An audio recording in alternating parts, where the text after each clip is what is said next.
Awusikane madoda. Kekele ntomzane kekele.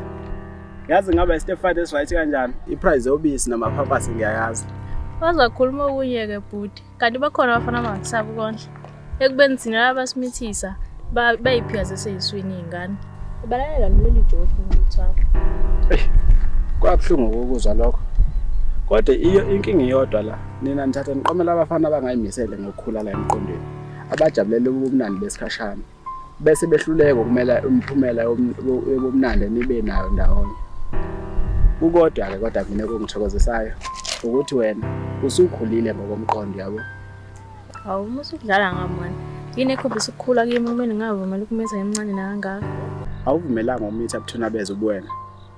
Awuphendukanga nje isidoxo sentombazana. Awuzibheke nje umuhle kanjani uyakhazimula. Awusukane madoda. Yazi bese ngikhohliwe ngicabanga. Cha sesincengile khona kufana yazi. Ayadwa nawe yazi ngisahleka nje. Ngiyakhumbula ukuthi ingane yami iyagula. Hawu. Iphethe yini manje dala? Angazi sesizame yonke into sesihambe abantu abaningi manje. Kodwa ekhaya mabesho bathi idinga imbeleko. Kumele ngiyise kubo nje. Kusasa yo. Hayibo. Uthini manje mawuthi kumele uye kuba wengane? Awukho oqadala. Yazi phathi ukuthi ingane yami iyafa nami iyasinda lapha ayigula kabi. Sithemba sami akungiphathi ke kahle ukuzwa nje ukuthi uyodibana ngoba wengane yakho once again. Nanokuthi ke ngiyawazi amajida. Since nizohlala nje nibe nesikhathi esiningi ndawonye. Kuningi okungenzeka.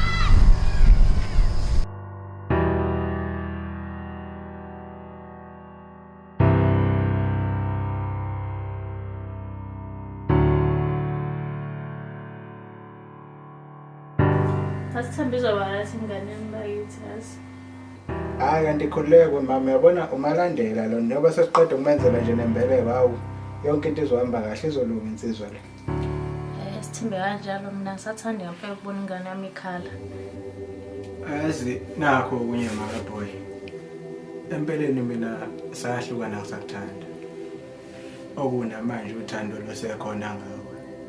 Benginesifiso mina ukuthi makunendlela ukuthi wenze usiphe futhi elinye ithuba lesibili. Awukwazi phela wena uthi sahlukana usangithanda ekubeni wangala lengane isiswini. Ngiphatha kabi ukuthi kwalengane le ekhaya kumele ngabe le ekhaya iphutho kalona lelo nje. Lengelami iphutha ngiyalivuma. Angifuni ke futhi ukuthi lamaphutha aqhubeke enzeke ayiphambili njengoba ngakushiya ukhuleko nje. Engasafuni ukubona kwenzeka ukuthi lengane ikhule ngaphandle kwabazali bebambisene. Ngifuna ikhule njengezinye izingane abazali bendawonye. Ngiyacela mawe ngane yami omuhle. Ngicela ukuthi lo mntwana wethu lo akhule ngaphansi kwesandla sabazali bendawonye bebambisene. Hayibo, udodile ongitshela wona. Mina nginomuntu esengibambisene naye othandweni. Njengoba nawe ngishiya nje ucanga ukuthi ngizokubhekela ispace enhlizweni yami khohla bhuti. Bengakulindeleke lokho. Esikhathini esincane kangaka mina nawe sihlukene ususheshe wathola omunye umuntu. Hayi, kodwa kumele ukwazi ukuthi yena lo muntu osomtholile.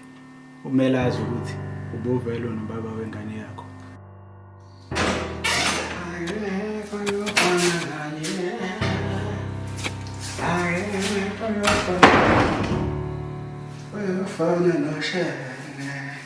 Awusena tata. Udala ngibhala le paragraph endawo yakhe namhlanje kwenze njani? Ndomiso. Ngiyethemba uyaphila. Angiqondile ukuphela inhliziyo kodwa ngithi mangikwazisa ukuthi okwami nawe sekuphelile.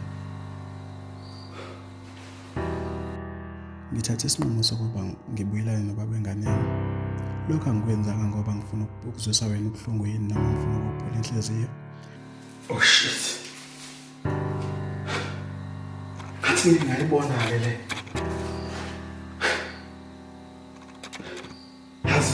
Angifuni ubuhlungu mina engabuzwa bokukhula ngingalazi uthando lwababa luhlukumeza nowami umntwana.